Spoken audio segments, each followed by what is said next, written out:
80-20 होगा, मुसलमानों का डर 20% का डर 80% को दिखाया जाएगा, 80% को एकजुट करके उनका फ़ायदा उठाया जाएगा, राजनीतिक रोटी सेकी जाएगी, तो फ़ायदा किसका होगा? ज़ाहिर-सी बात है कि नरेंद्र मोदी, सत्ता, बीजेपी, इनको फ़ायदा होगा कि बीजेपी का टारगेट है कि उत्तर प्रदेश में जहां इंडिया गठबंधन के सांसद हैं, उन लोकसभाओं में 50,000 वोट काटने का जो टारगेट दिया गया है एसआईआर के ज़रिए।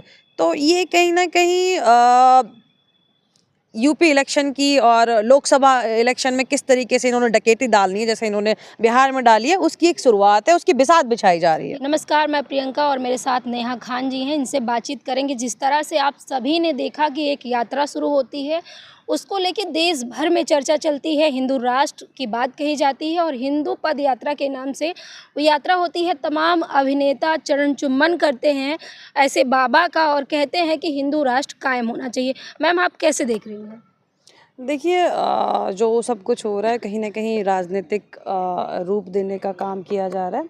जैसे कि आडवाणी जी ने एक वक़्त एक यात्रा निकाली थी, तो वही ये उस यात्रा का एक दूसरा स्वरूप है। मैं इस नज़रिए से इस यात्रा को देखती हूँ, क्योंकि जिस देश की खूबसूरती, विविधताओं में एकता, अलग-अलग धर्म, जाति, संस्कृति, भाषाओं जो इस देश को महान बनाते हैं, उस चीज़ को तोड़ने की, कटोचने की बात आती है, तो कहीं न कहीं राजनीति हो रही है। लोगों को बाँट करके किस तरीके से राजनीतिक रोटियाँ सेकी जाएँ, किस तरीके से उनका लाभ लिया जाए, उसके लिए ये सब प्रोपेगेंडा चलाया जा रहा है। लेकिन मैम, तमाम ऐसी महिलाएं हैं जो बॉलीवुड से निकल के जा रही हैं और बाबा जी की तारीफ कर रही हैं बागेश्वर धाम की और कह रही हैं कि मैं तो 30 सालों से लगी हुई थी। मेरे सीरियल में जब तुलसी, पार्वती जैसे नाम आते थे, लोगों को बुरा लगता था। देखिए, कहीं न कहीं आप एकता कपूर जी की बात कर रही हैं। पिछले काफ़ी टाइम से उनको काफ़ी लोगों से गाली मिली है और इस तरीके के अश्लील उनका कंटेंट जो रहा है, उनका जो नाम रहा है उनके कंटेंट्स का, उनकी वेब सीरीज़ का, उनके सीरियल्स का, तो कहीं न कहीं उनको लोगों का जो लोग उनको नकार रहे हैं, वो चीज़ झेलनी पड़ रही है। उस चीज़ के लिए वापस जैसे नेता करते हैं ना कि हिंदू मुस्लिम धर्म का सहारा लेते हैं, वही चीज़ आजकल बॉलीवुड वाले भी करने लगे हैं। जैसे कि आपने देखा होगा कि मोदी है तो मुमकिन है, कितना फ्लॉप वो सॉन्ग रहा, आपने उसके डिसलाइक की भी बहुत चर्चा रही। तो चंद लोग हैं जो अपने आप को सुर्खी में बनाए रखने के लिए या पहले जैसा अपना स्टारडम पाने के लिए इन सब चीज़ों को अंजाम देते तो हैं। राजनीति में इसका क्या असर होगा? आने वाले समय में यूपी इलेक्शन भी है। देखिए, यूपी इलेक्शन है, यूपी इलेक्शन से जैसे आपने कल से एक चर्चा आपने सुनी होगी कि अखिलेश यादव जी ने खुलासा किया है कि उनको किसी सोर्स के मुताबिक किसी मीटिंग की कोई ऑडियो रिकॉर्डिंग या किसी सोर्स के से ये पता चला है कि बीजेपी का टारगेट है कि उत्तर प्रदेश में जहां इंडिया गठबंधन के सांसद हैं, उन लोकसभाओं में 50,000 वोट काटने का जो टारगेट दिया गया है एसआईआर के ज़रिए।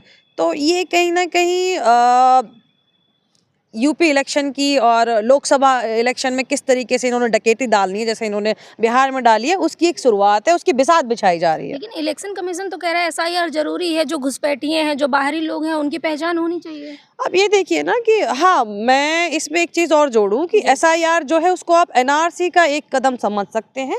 अभी आप ये लोगों के वोट काट रहे हैं, उनका सबसे बड़ा संवैधानिक हथियार, उनका सबसे बड़ा संवैधानिक अधिकार उनसे छीन रहे हैं। आज ये अधिकार छीन रहे हैं, कल उनको फिर देश से बाहर भी निकाल देंगे एनआरसी के थ्रू। तो कहीं न कहीं एक नापाक साजिश इस देश को कमज़ोर करने की हो रही है, जिससे अपनी राजनीतिक लाभ उठाया जाए, राजनीतिक रोटियां सेकी जाएं। और अभी आप देखेंगे कि आसाम में इलेक्शन है और पश्चिम बंगाल में इलेक्शन है, तो वहाँ जाकर भी ये लोग एसआईआर के थ्रू बहुत ज़्यादा वोट काटेंगे। ज़्यादातर वोट वहीं से कटेंगी जहाँ इंडिया गठबंधन के लोगों के वोट होंगे, माइनॉरिटी के वोट होंगे, तो वहाँ इनका टारगेट रहेगा वोट काटने का। एक तरफ वोट काटने की बात हो रही है, दूसरी तरफ बाबा हैं वो हिंदू पद यात्रा निकाल रहे हैं और साफ साफ मैसेज दे रहे हैं कि हिंदू राष्ट्र बनेगा भारत। देखिए, मैं वही आपसे कह रही हूँ कि एक तरफ एक छोटी-सी बात पे आप कोई आपने देखा होगा कल इंडिया गेट पे कोई अपनी साँस के हक में जो इतना एक्यूआई का लेवल इतना ख़राब हो रखा है, साँस लेना मुश्किल है आज दिल्ली एनसीआर में। वहाँ लोग अपने हक के लिए प्रोटेस्ट कर रहे हैं, तो आप कल से एक जो तस्वीर वायरल हो रही है, आपने देखा भी होगा कि किस बर्बरता के साथ उन लोगों को वहाँ से खदेड़ा जा रहा है। दूसरी तरफ एक आदमी एक सेक्युलर कंट्री में जिस देश को महान कहा जाता है, क्योंकि चूंकि उस देश में अलग अलग धर्म और जाति वर्ग के लोग रहते हैं, सबको बराबर का अधिकार है, वहाँ हिंदू राष्ट्र बनाने की बात करके एक आदमी निकलता है, पाखंड फैलाता है, वहाँ उसको सुविधाएं दी जाती हैं, उस पर कोई रोक टोक नहीं है, उस पर कोई कानूनी शिकंजा नहीं है।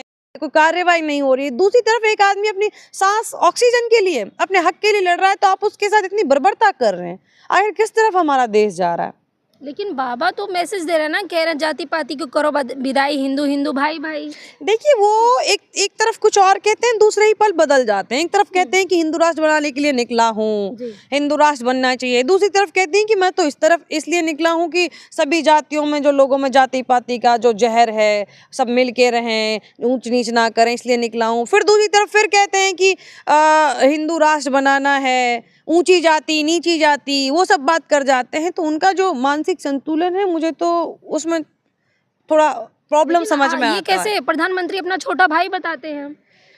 अब यही है ना, प्रधानमंत्री जी अपना छोटा भाई बताएंगे क्योंकि वो प्रधानमंत्री जी की राजनीति को आसान करने का काम कर रहे हैं ना। उन्हीं के लिए तो ये सब बिसात बिछाई गई है। अगर 80-20 होगा, मुसलमानों का डर 20% का डर 80% को दिखाया जाएगा, 80% को एकजुट करके उनका फ़ायदा उठाया जाएगा, राजनीतिक रोटी सेकी जाएगी, तो फ़ायदा किसका होगा? जाहिर सी बात है कि नरेंद्र मोदी, सत्ता, बीजेपी, इनको फ़ायदा होगा। तो इन्हीं के लिए ये सब किया जा रहा है। मैम लेकिन यूपी की राजनीति की बात करें और यात्रा यूपी में ही जाके खत्म हुई है, तो यूपी की बात करें तो यूपी में तमाम जो राजनीतिक चर्चाएं तेज हो गई हैं, उसमें भ्रष्टाचार, बुलडोज़र बाबा। अब तो बिहार में भी कहा जा रहा है कि यूपी मॉडल ही चलेगा। हाँ, हमें भी यही लग रहा है कि जिस तरीके से यूपी में इन्होंने बुलडोज़र का आतंक मचाया हुआ है, बिहार में भी उसी तरीके का ये संविधान की धज्जियां उड़ाएंगे और लोगों को बुलडोज़र से डराएंगे। खास तौर पे जो लोग बीजेपी को वोट नहीं देते या बीजेपी के सामने खड़े होते हैं, सवाल करते हैं, उन लोगों को परेशान किया जाएगा, उन लोगों को नुकसान पहुंचाया जाएगा। तो बिल्कुल यूपी का जो बुलडोज़र तंत्र है, जो बुलडोज़र मॉडल है, उसको बिहार में लोग लागू करेंगे। लेकिन यूपी से ही नारा निकला है, भाजपा का नारा है सबका साथ सबका विकास।